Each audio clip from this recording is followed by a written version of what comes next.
मेरे गुरु महेश्वर शिव को मेरा प्रणाम है। इस कालखंड के प्रथम शिव के शिष्य और हम सबों के परम आदरणीय वरेण्य गुरु भ्राता साहब श्री के चरणों में मेरा प्रणाम है। शक्ति स्वरूपा मां नीलम जी के चरणों में मेरा प्रणाम है और दीमापुर के इस स्थान पर उपस्थित विभिन्न स्थानों से आए हुए सभी गुरु भाई गुरु बहन के चरणों में मेरा प्रणाम।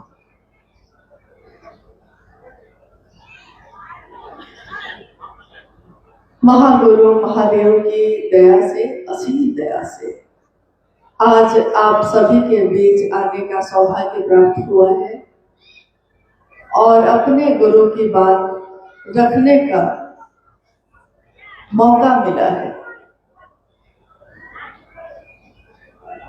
आज दीमापुर की इस धरती पे जो सूचना दर्ज हो,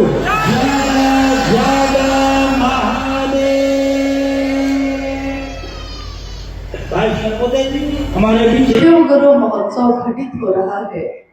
ये उत्सव है उन सभी शिव शिष्यों का जिन्होंने महेश्वर शिव को अपना गुरु माना है और लंबे समय से गुरु के कार्य में अपना योगदान दिया है, अपनी सहभागिता दी है। आप गौर करेंगे कि इस कार्यक्रम के साथ लिखा हुआ है शिव गुरु महोत्सव एक पूर्णतः आध्यात्मिक आयोजन। ये कोई धार्मिक आयोजन नहीं है, ये आध्यात्मिक आयोजन है। आध्यात्म की बात जब भी हम करते हैं, जब भी हम आध्यात्मिक बात करने की कोशिश करते हैं, तो आध्यात्म जो है इसका अर्थ होता है जाति, धर्म, संप्रदाय, वर्ण सबसे परे, इन सबसे ऊपर की बात हो रही है।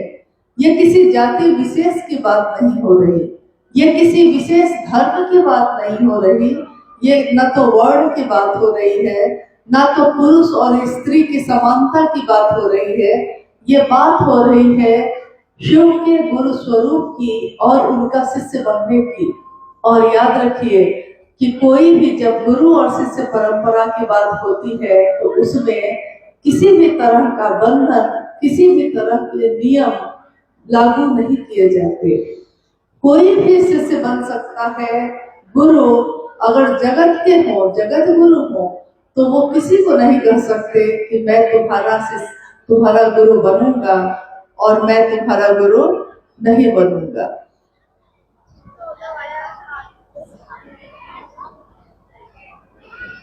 आज का ये कार्यक्रम भी उसी पे आधारित है। आध्यात्म का अर्थ होता है खुद की खोज, स्वयं की खोज। मैं कहाँ से आया हूँ, मैं कौन हूँ, क्या उद्देश्य है मेरे इस जीवन में आने का और मैं कहाँ लौट कर चला जाऊंगा, ये कोई नहीं जानता। जब कोई जन्म लेता है और लोगों को पहचानना शुरू करता है तो उसको पता चलता है कि मैं अमुक व्यक्ति का पुत्र हूँ, इनका भाई हूँ। लेकिन एक दिन उसके इस शरीर की फिर वृद्ध होकर अंत होता है, मृत्यु होती है। फिर वो कहाँ जाता है, वो ऊर्जा जो उसमें पैदा हुई थी, वो ऊर्जा जैसे ही उस शरीर से निकलती है और वो शरीर फिर निर्जीव हो जाता है, खत्म हो जाता है। तो अध्यात्म ये सिखाता है, ये बताता है कि मैं कौन हूँ, मैं खुद में दीपक कैसे बन सकता हूँ। आत्म दीपो भव, आत्म में यानी खुद में दीपक बनने की प्रक्रिया है ये, खुद की रोशनी पैदा करने की विधा है ये। गुरु कोई भी होते हैं। गुरु शब्द का अर्थ होता है जो अंधेरे से रोशनी की ओर ले जाए। और यहाँ सिर्फ जागतिक स्तर पे ही अंधेरा नहीं है, मानसिक स्तर पर भी अंधेरा छाया है। भौतिक रूप से भारत के ऋषि और मुनियों ने देखा कि भौतिक रूप से चारों तरफ अंधेरा ही अंधेरा है। दिन की तेज रोशनी में भी अगर हम दरवाजे बंद कर लेते हैं, खिड़कियों को बंद कर लेते हैं, तो चारों तरफ अंधेरा छा जाता है। हमको दिन की रोशनी में भी अपने कमरे में रोशनी लाने के लिए बल्ब जलाना पड़ता है, ट्यूबलाइट जलानी पड़ती है, रोशनी लानी पड़ती है। यानी अंधेरा शाश्वत है, वो है ही, लाई रोशनी जाती है। अंधेरे को लाने के लिए कोई हथियार नहीं, अंधेरे को लाने के लिए कोई टॉर्च नहीं है। रोशनी लाने के लिए टॉर्च की जरूरत होती है, रोशनी लाने के लिए बिजली की जरूरत होती है, अंधेरा तो है ही। इसी तरह हमारे मानसिक स्तर पे भी अंधेरा छाया है। कहीं कोई रास्ता नहीं दिखता, कहीं कोई उद्देश्य नहीं है, कोई लक्ष्य नहीं है, और लक्ष्य विहीन जीवन, बिना लक्ष्य के, बिना मकसद के, बिना उद्देश्य के एक जीवन पशु भी जीता है। तो हम में और पशु में, कीड़े मकोड़े में कोई अंतर नहीं। लेकिन संसार में ये कहा गया कि इंसान, मानव सबसे सुंदर कृति है, सबसे सुंदर रचना है महादेव की। महादेव की इस असीम रचना में, जिसमें अनंत रचनाएं हैं, काफी लोग हैं, जानवर हैं, पशु हैं। आप देखिएगा कि जल में भी इतने तरह के जंतु हैं। जल में सिर्फ मछली नहीं रहती, जल में अनेक तरह के जलचर रहते हैं।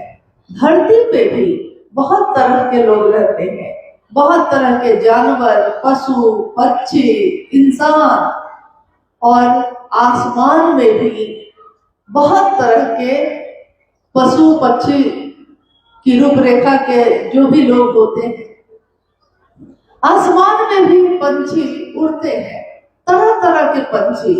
किसी की बोली अलग है, किसी की रूपरेखा अलग है, किसी का रंग अलग है।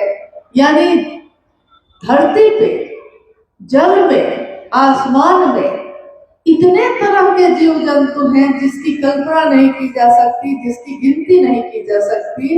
और इतने तरह के रचनाओं में सबसे सुंदर रचना, सर्वोत्तम रचना, सर्वोत्तम कृति शिव की, ईश्वर की इंसान है। इसीलिए एकमात्र इंसान में यह संभावना है कि वो जीव से शिव हो सकता है। एकमात्र इंसान में है, और किसी भी रचना में यह संभावना नहीं है।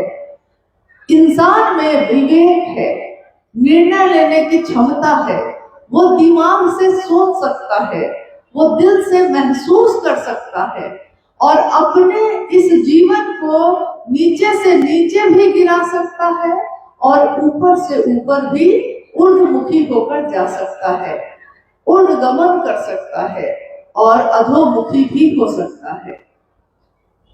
इस इंसान के जीवन में महादेव एक सुगंध की तरह, जीवंत सुगंध की तरह आते हैं।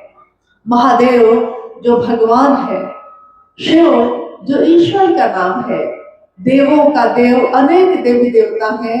33 करोड़ देवी देवताओं में एकमात्र शिव को ही, उस सत्ता को ही कहा गया कि देवों के देव महादेव है। वो एकमात्र इतने योगियों में जो आराध्य है, सभी योगियों के जो भी योग करते हैं, योग के माध्यम से परमात्मा और इंसान एक में होते हैं, उन सभी योगियों के भी ईश्वर हैं महायोगेश्वर शिव। कापालिक साधना जो भी करते हैं, जो शमशान में, कब्रिस्तान में, कपाल में अलग अलग तरह के विधि विधान से, कर्मकांड से पूजा आराधना करते हैं, सिद्धियां प्राप्त करते हैं, उन सभी कपालिकों के भी ईश्वर आराध्य हैं महाकपालेश्वर शिव। तो जो भी कौल साधना यानी इसमें भी तरह तरह के तंत्र का प्रयोग किया जाता है। कौल साधना करने वाले बहुत सारे शरीरधारी गुरु भी हैं, परंतु उन सभी शरीरधारी गुरुओं के भी गुरु, आराध्य, इष्ट अगर कोई है तो वो शिव हैं महाकालेश्वर। इसीलिए अभी आपने सुना अनु भैया कह रहे थे कि 12 ज्योतिर्लिंग की स्थापना है भारत देश में, लेकिन हर ज्योतिर्लिंग का अलग अलग स्वरूप है, अलग पहचान है, अलग उसका परिणाम है। तो जिसको जिस तरह की कामना होती है वो उसी स्वरूप से जुड़ता है। शिव के विभिन्न स्वरूपों में महामृत्युंजय का भी स्वरूप है। महामृत्युंजय का स्वरूप उनका जीवन और मृत्यु के चक्र से हम सबको निकालता है, मोक्ष की प्राप्ति देता है।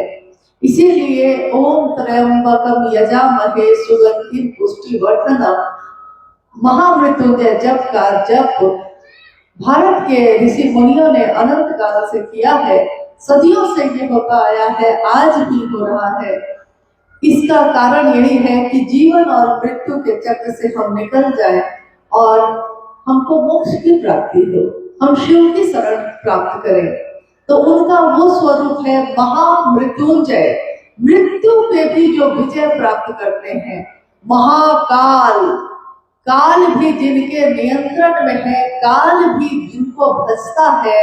शिव शिवम शिव शिवम शिव शिवम, शिव को भजने वाला, शिव के अधीन रहने वाला काल, उसके जो इष्ट हैं, जो मुख्य नियंत्रक हैं, जो मुख्य उसके इष्ट हैं, उनका स्वरूप है महाकाल का।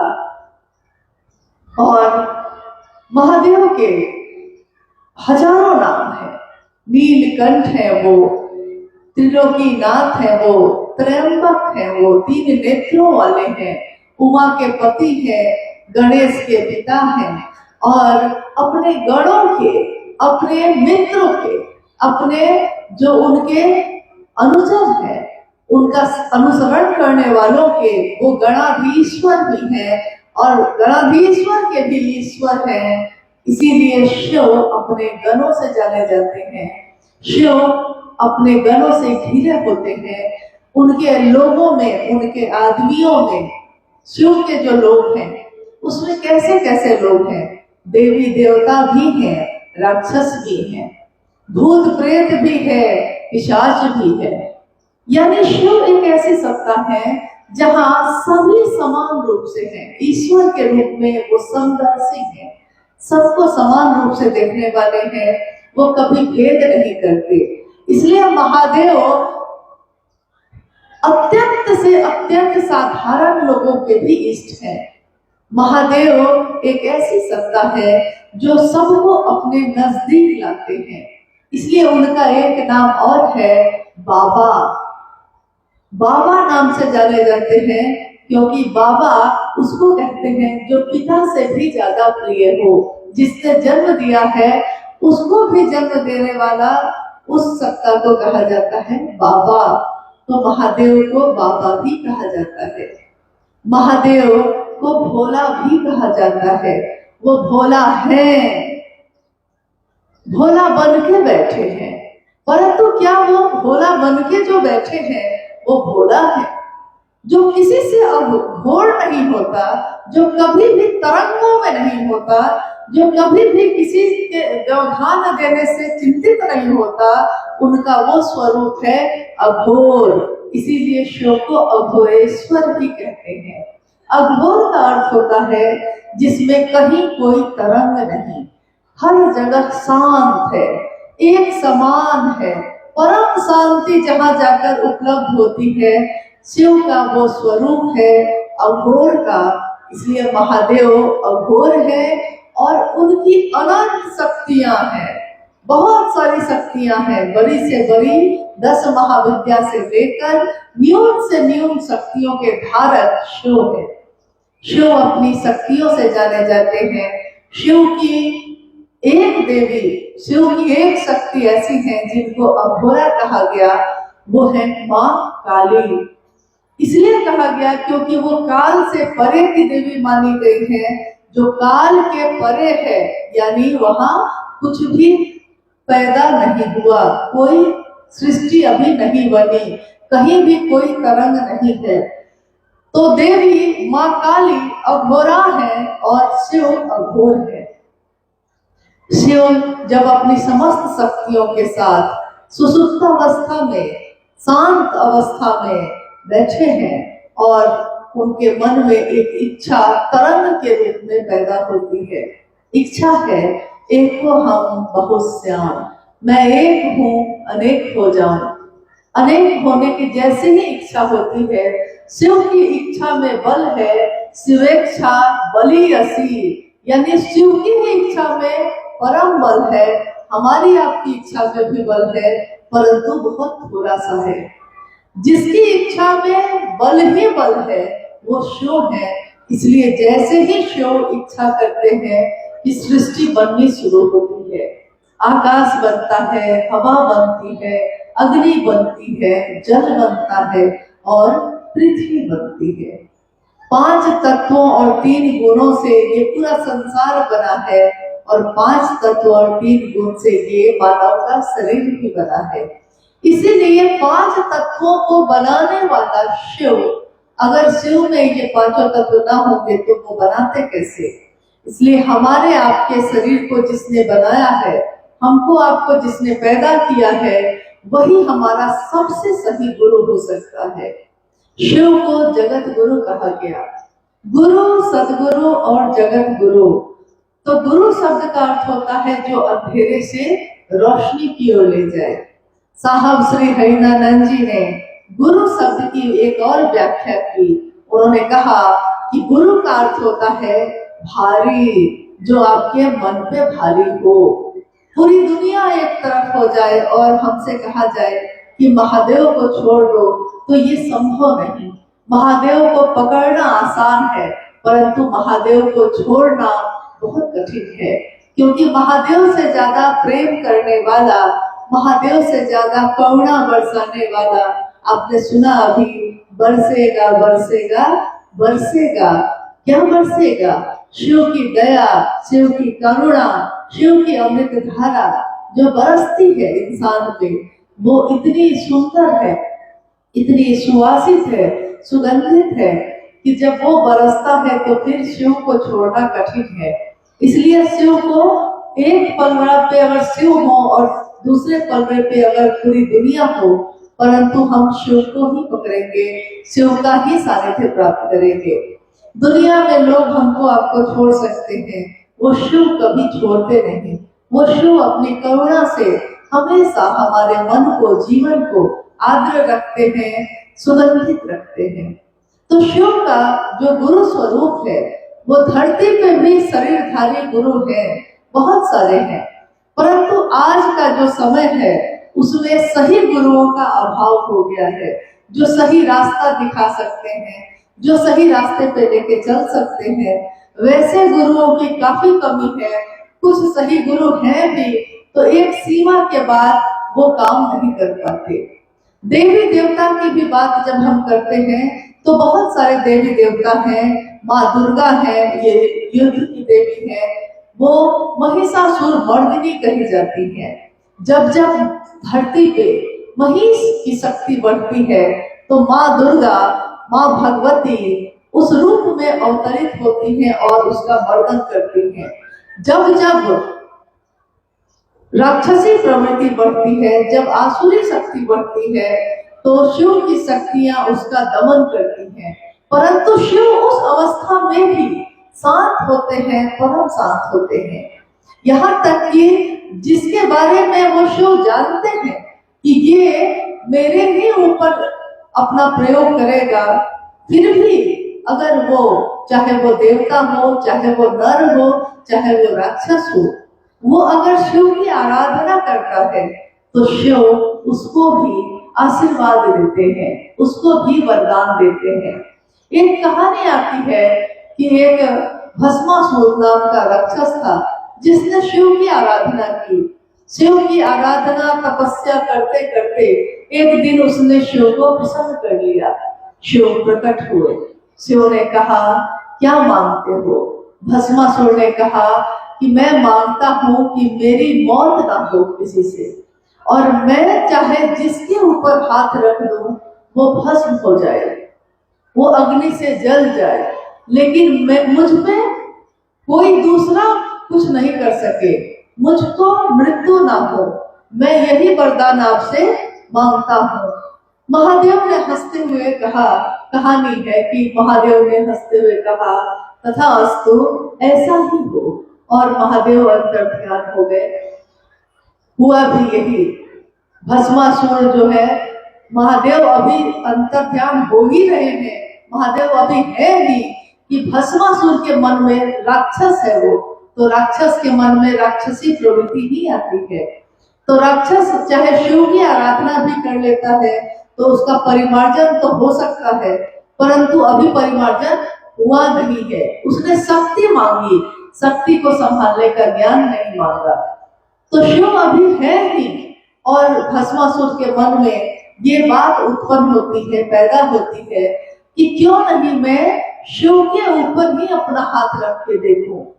शिव ने वरदान दिया है कि मैं जिसके ऊपर हाथ रखूंगा वो भस्म हो जाएगा, तो अभी तो मेरे सामने शिव ही है, क्यों नहीं मैं शिव के ऊपर ही हाथ रख के देखूं। कहा जाता है कि भस्मासुर ने शिव पे ही हाथ रखने की कोशिश की, शिव से ही मिली शक्ति, शिव से ही मिला वरदान, और उसने शिव पे ही प्रयोग करना चाहा। तो ये बहुत समय से होता आया है कि महादेव जिसको भी शक्ति देते हैं, जिसको भी ताकत देते हैं, वो महादेव की दया से ही संतुलित रख सकता है, वरना वो असंतुलन में पड़ जाता है और महादेव के पीछे ही अपना बल लगाने लगता है। तो हम सब जब महादेव के जगत गुरु शिव के स्वरूप से जुड़ रहे हैं, तो ये संदेश आपने सुना होगा, ये संदेश है साहब श्री हरिनानंद जी का। साहब श्री हरिनानंद जी जो इस कालखंड में शिव के शिष्य हैं। आपने सुना अभी कि शास्त्रों में, उपनिषदों में बहुत लंबे समय से अनेक शिव शिष्यों की उल्लेख उनका किया गया है, जिसमें शिष्य हैं, प्रशिष्य हैं। बाबा मच्छिंद्र नाथ जो है वो शिव के शिष्य हैं। दधी जी, अगस्त्य, ये सब शिव के शिष्य कहे गए। देवताओं के गुरु बृहस्पति हुए और बृहस्पति के गुरु भी शिव हैं। राक्षसों के गुरु शुक्राचार्य हुए, शुक्राचार्य के गुरु भी शिव हैं। तो जो भी गुरु पद्धति है, जो भी गुरु शिष्य परंपरा है, उसमें शिव ही परम गुरु माने गए। गुरुओं के गुरु, सदगुरुओं के गुरु शिव हैं। इस कालखंड में जो शिव के शिष्य हुए, क्योंकि शिव के शिष्य तो पहले भी हुए हैं, इस कालखंड में सन 1948 में 31 अक्टूबर को साहब श्री हरिनानंद जी का जन्म हुआ सिवान के अमरोरी नामक ग्राम में। और जिस दिन उनका जन्म हुआ उस दिन दीपावली थी। दीपावली की रात थी वो, सुबह उनका जन्म हुआ, रात में दीपावली बनी और उनके पिता डॉक्टर विश्वनाथ प्रसाद सिंह, माता राधा देवी ने अपने पहले पुत्र की प्राप्ति की। साहब हरिनानंद जी का जीवन आगे बढ़ता है। 12 वर्ष की आयु में वो शमशान साधना करने लगते हैं, कब्रिस्तान साधना करने लगते हैं, परंतु हर जगह उनको धोखा ही मिलता है, उनको छल ही मिलता है। तो शरीरधारी गुरुओं के प्रति उनका भ्रम धीरे धीरे मिटने लगता है, खत्म होने लगता है। एक समय ऐसा आता है जब वो युवावस्था में आते हैं और एक साथ कब्रिस्तान शमशान की साधना करते करते वो अपनी पढ़ाई भी कर रहे हैं। तो पढ़ाई करते करते उनका जब उनकी अवस्था युवावस्था में आती है तो उनका विवाह दीदी नीलम आनंद जी के साथ 22 मई 1972 को मनातूगढ़ के राज परिवार की जो पुत्री है उनसे होता है। सन 1974 में साहब एक दिन आरा के गांधी शमशान में जब बैठे हैं आधी रात में, तो उनके मन ने सोचा कि मैं 14 वर्षों से शमशान साधना कर रहा हूँ परंतु मुझको कुछ भी हासिल नहीं हुआ, तो मैं ऐसा क्या करूं, कहाँ जाऊं, अब कौन बचा है। जितने भी शरीरधारी गुरु मुझको मिले मैंने सबको गुरु बनाया, सबका सानिध्य लिया, मगर हर जगह मुझको छल मिला, प्रपंच मिला, अब मैं कहाँ जाऊं। उसी समय उनके मन में एक श्लोक गूंज उठा। श्लोक है गुरु की वंदना, जो हमारे शास्त्रों में लिखी गई है और हमारे घर परिवार में ये पढ़ा जाता है। गुरुर ब्रह्मा गुरुर विष्णु गुरुर्देवो महेश्वर, गुरु साक्षात पर ब्रह्म तस्मै श्री गुरुवे नमः। यानी गुरु ब्रह्मानी शक्ति के होते हैं, गुरु वैष्णवी शक्ति के होते हैं, गुरु रुद्रानी शक्ति के होते हैं, यहाँ तक कि गुरु पर ब्रह्म कहे गए। तो साहब श्री के मन ने तत्काल सोचा कि जब गुरु भगवान होते हैं, और उल्टा सोचा उन्होंने उस समय कि गुरु भगवान होता है यानी वो भगवान भी गुरु होगा, तो भगवान गुरु क्यों नहीं। उन्होंने भगवान शिव को जाना था, शिव को समझा था, तो उन्होंने भगवान शिव को ही अपना गुरु बना लिया और कहा 3 शर्तें लगाई। उन्होंने उसी समय आरा के गांगी शमशान में आधी रात में शिव को गुरु बनाकर अपने गुरु शिव से कहा कि आप जो तस्वीर में दिखते हैं वैसे आइएगा तो मैं आपसे कुछ नहीं सीखूंगा, आप इंसान के रूप में आइएगा तब भी मैं आपसे कुछ नहीं सीखूंगा, और आप अगर अब जो बताएंगे, आप जो समझाएंगे, आप जो मुझको देंगे, अब मैं वही क्रिया करूंगा, वही साधन करूंगा। पूर्व से जितने भी काम मैंने किए हैं, जितनी भी साधना उपासना की है, जितने भी मंत्रों का जप किया है, उन सभी मंत्रों को मैं छोड़ता हूँ और अब आप जो बताएंगे वही मैं करूंगा। सन 1975 में मुजफ्फरपुर जिला है, लीची के लिए प्रसिद्ध है और जागृत जगह है। वहां के तुर्की नामक स्थान पे साहब श्री हरिनानंद जी अपने पिता के यहाँ गए हैं। उनके पिता उसी बीएड कॉलेज के प्रिंसिपल हैं। साहब हरिनानंद जी वहां एक आम के पेड़ के नीचे बैठे हैं और जैसे हवा चल रही है, शांत माहौल है, चारों तरफ से हवा के झोंके आ रहे हैं, जा रहे हैं। अचानक उनके मन में देखा कि एक झोंका आता है और नमः नमः मंत्र उसके साथ, हवा के झोंके के साथ उनकी सांसों पे चढ़ता है, शिवाय उतर जाता है। साहब के हाथ में उनके कमरे की चाबी थी, वो उनके हाथ से छूट जाती है और वो कहते हैं कि जब भी किसी के जीवन में चमत्कारिक घटना होती है, कोई अलौकिक घटना होती है, या वो काफी दुख में पड़ जाता है या काफी सुख में पड़ता है, तो उसके मुंह से, उसके मुख से अपनी भाषा निकलने लगती है। तो साहब की भाषा जो है, जो मातृभाषा है, वो भोजपुरी रही है। तो उनके मुंह से निकला कि अरे रे रे रे रे एकरे तक खोजत रही। ये बात सुनते ही उनकी माँ जो अंदर आंगन में सामने में दिख रही है, कुछ काम कर रही है, माँ राधा देवी पूछती है कि बरकू कहाँ भुलाई रहे जे मिल गए। साहब कहते हैं कि चाबी भुलाई रहे माँ, मिल गई। साहब ने कहा कि आध्यात्म की चाबी मेरे हाथ लग गई।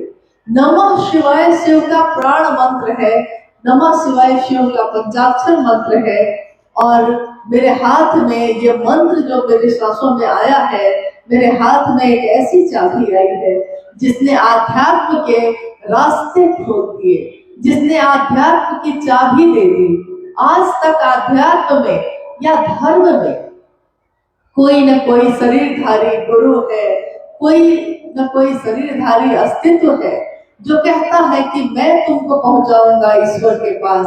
परंतु आज ईश्वर तो था, पहले भी इंसान भी था, ईश्वर भी है, दुनिया भी है, दुनिया में रहने वाले इंसान भी है, परंतु ईश्वर के पास पहुंचेंगे कैसे, उसको गुरु कैसे बनाएंगे, कौन सा रास्ता है वो, ये रास्ता बना हुआ नहीं है। अगर रास्ता नहीं बना हो तो मंजिल पे पहुंचना बहुत कठिन है। साहब ने कहा रास्ता मिल गया उस अध्यात्म पे चलने का, और यही आह्लाद जो उनके मन में पैदा हुआ, ये खुशी जो उनके मन में पैदा हुई, तो उन्होंने दूसरों से भी कहना शुरू किया। सन 1982 में अपने को शिव का शिष्य बनाने के 8 वर्षों के बाद इस बीच में उन्होंने मात्र अपनी पत्नी नीलम दीदी को ये कहा कि नीलम, मैंने शिव को अपना गुरु बनाया है, तुम भी शिव को अपना गुरु बना लो। इसके सिवा उन्होंने किसी से नहीं कहा। 8 वर्षों तक उनके जीवन में इतने चमत्कार हुए, इतनी घटनाएं हुई, जिसने उनको अनुभूत करा दिया, आत्मबोध करा दिया इस बात का कि सचमुच शिव गुरु है, शिव है। इसीलिए साहब श्री ने उस समय जब पहली बार लोगों से शिव की बात करनी शुरू की मधेपुरा जिला में 1982 में, तो उन्होंने कहा कि शिव आज भी गुरु है, मैंने परीक्षा की है, आपकी परीक्षा प्रार्थनीय है। मैं प्रार्थना करता हूँ कि आप मेरे कहने से शिव को गुरु मत बनाइए, मैं तो कह रहा हूँ आपको, परंतु आप अगर परीक्षा लेना चाहते हैं महादेव की, तो महादेव की परीक्षा ले लीजिए कि शिव आज भी गुरु है कि नहीं। और अगर ये परीक्षा आप लेते हैं और आपको आत्मानुभूति होती है, आपके आत्मा के तल में एक अनुभूति होती है, तब आप उस शिव को छोड़िएगा नहीं, उस शिव को के साथ अपने जीवन को चलाइएगा। साहब श्री ने कहा कि कोई शास्त्रों को पढ़ के शास्त्र का ज्ञाता हो सकता है, कोई मंत्रों का जप करके मंत्रविद हो सकता है, मंत्रों का ज्ञाता हो सकता है, परंतु अनुभूति आत्मा के तन पे पैदा होती है। महसूस करने के लिए हृदय से उसको महसूस करना पड़ता है। ऐसे सुनने से या पढ़ने से सिर्फ वो अनुभूति नहीं होती, उसके लिए यात्रा खुद करनी पड़ती है। इसलिए शिव के शिष्यता की यात्रा हर व्यक्ति की अपनी यात्रा है। हम भीड़ में रहते हैं, परंतु हर व्यक्ति की अपनी अकेले की यात्रा है। क्योंकि जब भी हम शिव को गुरु बनाते हैं, पहला सूत्र ही हमारा है, हे शिव, आप मेरे गुरु हैं, मैं आपका शिष्य हूँ, मुझ शिष्य पर दया कर दीजिए। और महादेव की दया इतनी असीम है, इतनी ज्यादा है कि क्या ऐसा है इस धरती पे, किम न सिद्धते भूतले, इस धरती पे ऐसा क्या है जो शिव चाहेंगे और नहीं होगा। जो चाहते हैं आप, शिव वही चाहते हैं। शिव जैसा हम हो जाते हैं, शिव स्वरूप हो जाते हैं जो शिव की बात करते हैं। तो शिव की बात करने वाला जगत में भी शिव जैसा होता है। अभी आपने सुना कि गुरु जैसा ही हो जाता है उसका शिष्य, और शिष्य के जीवन में गुरु का ही आदेश सर्वोपरि होता है। सन 1986 में साहब श्री ने आकाशवाणी सुनी, जिस आकाशवाणी में बेगूसराय में आवाज ने उनसे कहा कि तुम जो करते हो वो दूसरों को करने के लिए कहो। साहब ने शिव को गुरु बनाया था, साहब ने दूसरों से भी शिव को गुरु बनाने का अनुरोध करना शुरू किया। वो खुद भी दूसरों को प्रेरित करते थे, तो उन्होंने भी सबको ये कहा कि आप भी दूसरों को प्रेरित करिए कि वो शिव के शिष्य बने, यानी स्वयं भी शिव के शिष्य बने और दूसरों को भी प्रेरित करें कि वो भी शिव के शिष्य बने। साहब ने 1986 के बाद और तेजी से इस बात को कहना शुरू किया, और जब वो मधेपुरा से पटना आए तो उन्होंने पहली बार शिष्य अनुभूति लिखी। 3 सूत्रों का निरूपण उसमें किया गया, जिसमें पहला सूत्र आपने सुना कि मन ही मन अपने गुरु शिव से दया मांगने की विधा है। दूसरा सूत्र, स्वयं भी शिव के शिष्य बने और दूसरों को भी प्रेरित करें। सुनना और सुनाना है कि आपके गुरु भी शिव हो सकते हैं। तीसरा सूत्र, नमः शिवाय से शिव को प्रणाम कर सकते हैं इच्छानुसार। शिव को प्रणाम करना जरूरी है, शिव को प्रणाम हमारा मन करेगा। किसी के प्रति भी प्रणाम हमारा जो भाव होता है वही करता है। परंतु क्या शिव सिर्फ भाव से ही प्रणाम किए जा सकते हैं शिव को, या कुभाव में भी शिव को प्रणाम होता है? साहब श्री ने कहा कि कुभाव में भी, कुविचार में भी शिव के नजदीक जाया जा सकता है। क्योंकि अगर गलती से भी आपने शिव का नाम लिया है तो आप शिव के नजदीक होते हैं। बिना भाव के भी अगर आपने शिव को गुरु बना लिया है, कोई विश्व का मानव, अगर विश्व का मानव शिव को अपना गुरु बनाता है अपना शिष्य भाव देता है तो शिव को गुरु के रूप में उस मानव के अभ्युदय का भार उठाना ही पड़ता है। जब कोई शिव का शिष्य होता है, जब उसके गुरु शिव होते हैं, तो उसके जीवन में क्या होता है, क्या ऐसा बदलता है जो मेरे जीवन में पहले नहीं था। हमारे जीवन में जैसे ही शिव से सतत प्रवाहित दया भाव, शिव का अनुग्रह भाव, दया भाव, जिससे वो जीव से शिव बनाते हैं, वो दया का भाव जब शिव से सतत प्रवाहित होता है तो व्यक्ति के यानी इंसान के चिंतन की धारा को से जैसे ही वो मिलता है, व्यक्ति की चिंतन धारा और शिव की दया जो सतत प्रवाहित है, लगातार प्रवाहित है, व्यक्ति के चिंतन धारा से मिलते ही वो सभी तरह के स्वार्थ जनित तटबंधों को तोड़ देती है। स्वार्थ जनित यानी मेरा है, मुझको चाहिए, मैं क्षेत्र का हूँ, मैं इस आदमी का हूँ, मैं उस आदमी का हूँ, जितने भी तरह के स्वार्थ की चीजें होती हैं, स्वार्थ के सभी तटबंधों को तोड़कर सर्वमय होती है। वसुधैव कुटुंबम की धारणा उसके मन में होती है। इस वसुधा पे, इस धरती पे रहने वाला हर व्यक्ति मेरा भाई है, मेरी बहन है, ये भावना उसके अंदर होती है। यहाँ कोई पराया नहीं, कोई दुश्मन नहीं। आपने सुना अभी अनु भैया कह रहे थे जब कि जो शिव का शिष्य होगा उसके लिए कोई दुश्मन नहीं होता, और जो शिव का शिष्य होगा वो चलेगा भी तो इस कालखंड में साहब श्री के बनाए हुए रास्ते पे ही चलेगा। जो उनके रास्ते पे चलेगा वो कभी भटकेगा नहीं, क्योंकि रास्ता था ही नहीं। अध्यात्म में शिव को गुरु बनाने के लिए रास्ता इस कालखंड से पहले तक सभी लोगों के लिए, सभी सामान्य से सामान्य जन के लिए उपलब्ध नहीं था। इस रास्ते को बनाने वाले साहब श्री स्वयं है, इस रास्ते पे चलाने वाले साहब श्री स्वयं है। बताइए क्या पहले महादेव नहीं थे? महादेव तो सदियों से शिव है, पूजित है, लोगों के द्वारा विभिन्न स्वरूपों में पूजित है। परंतु इस कालखंड में अगर साहब श्री शरीर में ना आते और हमको आपको वो कहते नहीं, बताते नहीं, तो हमारे गुरु शिव कैसे होते? हम जानते ही नहीं कि शिव को गुरु बनाने का तरीका क्या है। तरीका उन्होंने बताया, शिव से मन ही मन दया मांगना, शिव की चर्चा करना, शिव को प्रणाम करना। कहा जाता है कि इस योग्य हम कहाँ हैं, गुरुवर तुम्हें मनाए, फिर भी मना रहे हैं शायद तू मान जाए। गर हो सके नमन तो सौभाग्य है हमारा। अगर मेरा एक नमन भी आपके पास हो गया तो मेरा सौभाग्य है। हम इस योग्य नहीं है कि आपको नमन कर सके, हम इस योग्य नहीं है कि आपके शिष्य बन सके, परंतु आपने स्वीकार किया है तो हम कृतज्ञ हैं। एक इंसान कृतज्ञ है ईश्वर का, जिसने उसको शिष्य बनाया, जिसने उसको स्वीकार किया है। यहाँ तो अपने भी साथ छोड़ देते हैं। जब दुख होता है, जब पीड़ा होती है, जब कष्ट बढ़ता है, तो जितने भी अपने हैं वो मिलना छोड़ देते हैं, फोन उठाना छोड़ देते हैं, साथ छोड़ देते हैं, सोचते हैं कि शायद मुझसे भी ये मांगेगा कुछ। परंतु उस समय हमारा साथ कौन देता है? पीड़ा के क्षणों में किसकी दया त्वरित होती है?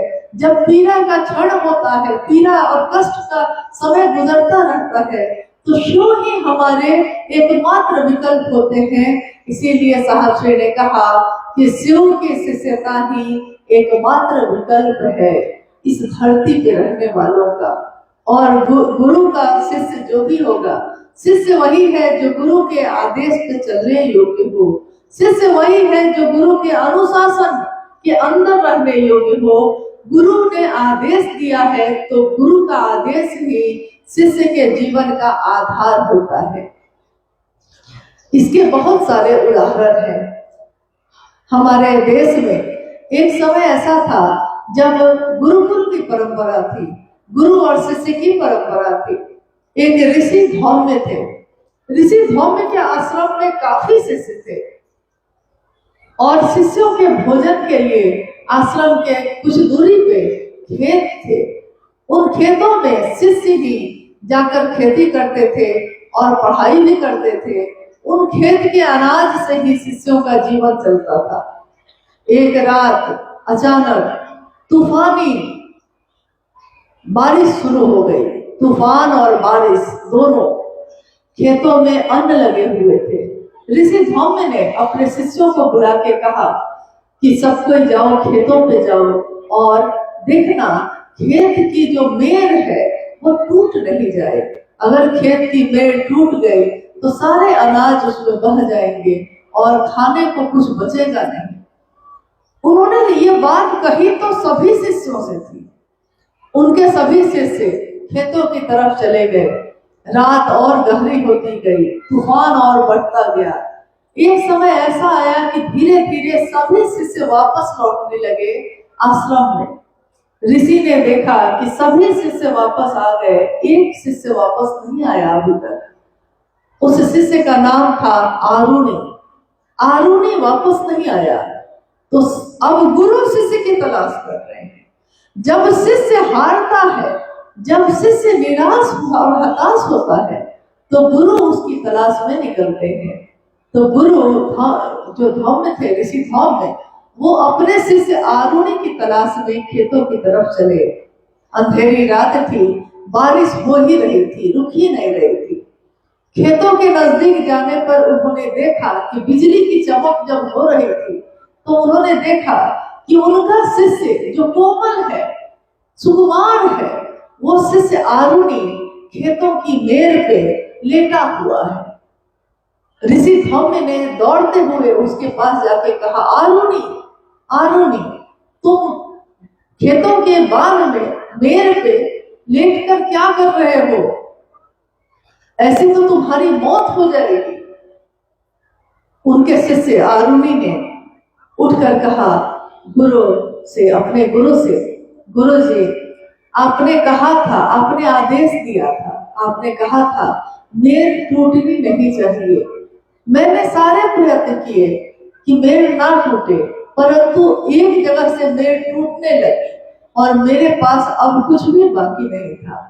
तो मेरे पास मेरा ये शरीर था, मैंने ये सोचा नहीं और इस शरीर को ही मेड़ की जगह पे लिटा दिया, क्योंकि आपका आदेश पूरा होना जरूरी था।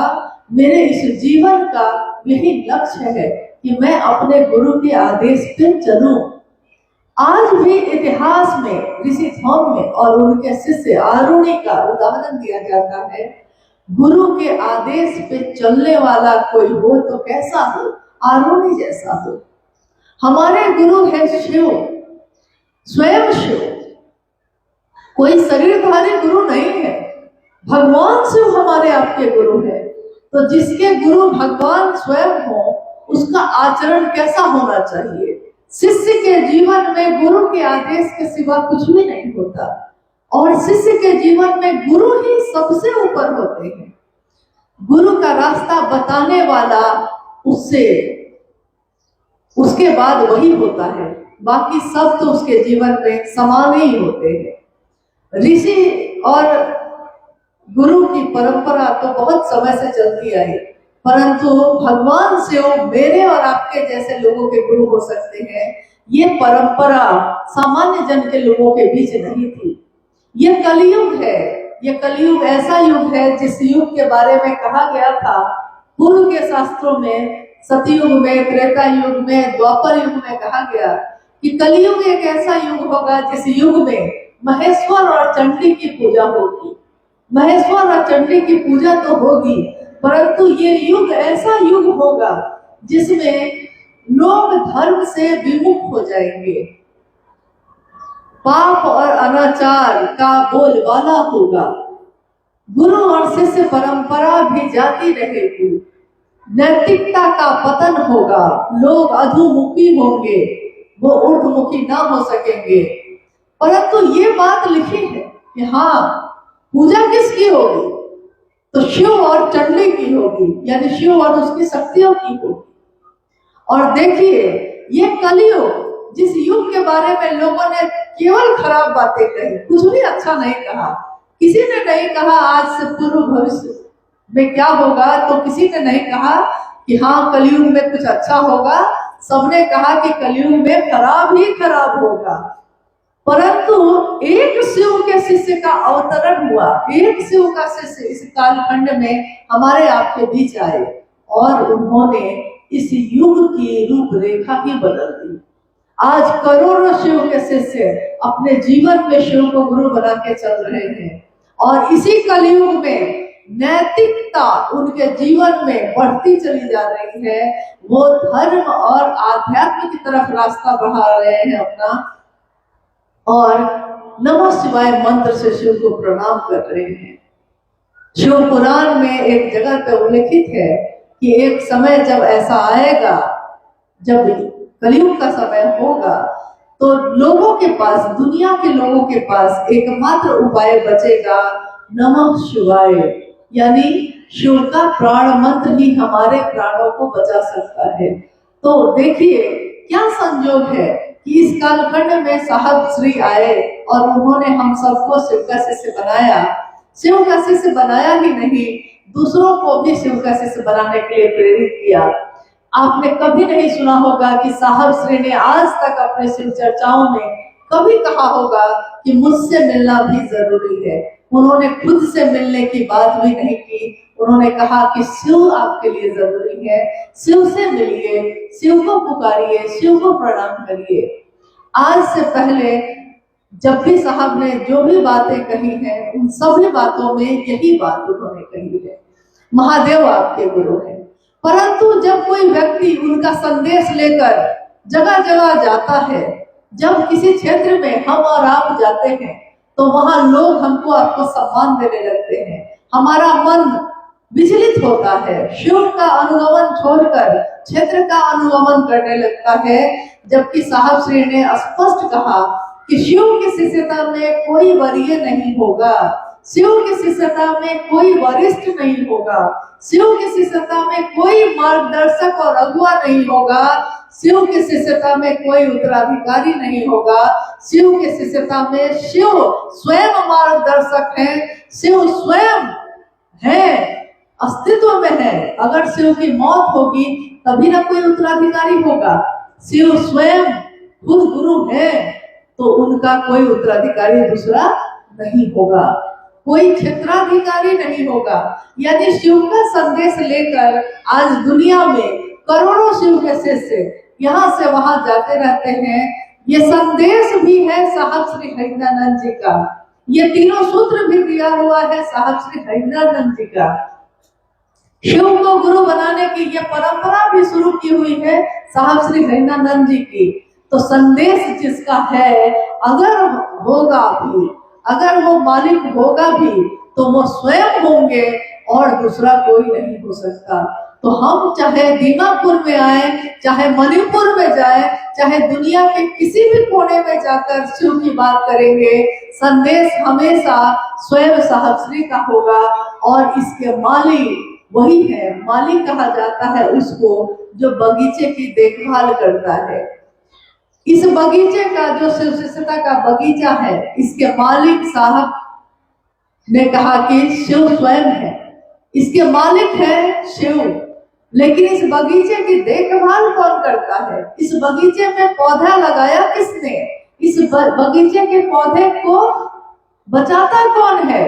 झंझावातों से, पतझड़ से, बसंत में फूल खिलाता कौन है? तो माली है साहब श्री दीदी माँ, मालिक जो खुद को मालिक नहीं कहता। और हमको आपको उन्होंने काम दिया कि हम भी जाए जगह जगह और पौधे लगाएं, पुष्प खिलाएं, शिव शिष्यता का अंकुरण करें, सुवासित करें जगत को, लेकिन खुद वहां के मालिक ना बने। हम सब का काम है साहब श्री के इस काम को, इस संकल्प को अपना संकल्प बनाना, अपना काम बनाना। और ये मेरा काम है, ये मेरे गुरु का कार्य है, तो मैं ना करूं तो कौन करेगा? इस तरह आज भी सभी जगह पे लोग महादेव का काम कर रहे हैं, अपना गुरु कार्य कर रहे हैं, चलते जा रहे हैं। आज दीमापुर की इस धरती पे भी आप सभी गुरु भाई गुरु बहन जो यहाँ इकट्ठे हुए हैं, अपने गुरु महादेव के लिए ही इकट्ठे हुए हैं। और आप धरती पे चाहे जहां भी जाइएगा, अपने गुरु का संदेश ही दूसरों तक लेकर जाइएगा। आइए आज के इस कार्यक्रम में अगर कोई जिज्ञासा आई है तो हम लोग उस पर भी बात करें। आप सुबह से यहाँ उपस्थित हैं, आप में से बहुत लोगों को फिर जाना भी होगा। कुछ ही देर में ये कार्यक्रम समापन की ओर जाएगा, परंतु कार्यक्रम का समापन होता है शिव गुरु कार्य का नहीं, इसका तो शुभारंभ होता है हर जगह हर पल। और वहाँ साक्षी रूप में उपस्थित होते हैं हमारे साहब और दीदी। आज इस धरती पे भी उनकी उपस्थिति को हम सब अनुभव कर रहे हैं। यहाँ हर जगह पे उन्हीं की पंक्तियां लगी हुई हैं। शिव का शिष्य होने के लिए केवल अस्थाई शिष्य भाव अनिवार्य है। मां नीलमानंद जी की पंक्ति जो इस तरफ बैनर पे मैंने देखी है कि मैं, जब उन्होंने शिव शिष्यों से कहा था कि मैं छाया बनकर आपके साथ रहूंगी, बशर्ते गुरु कार्य में बेईमानी नहीं।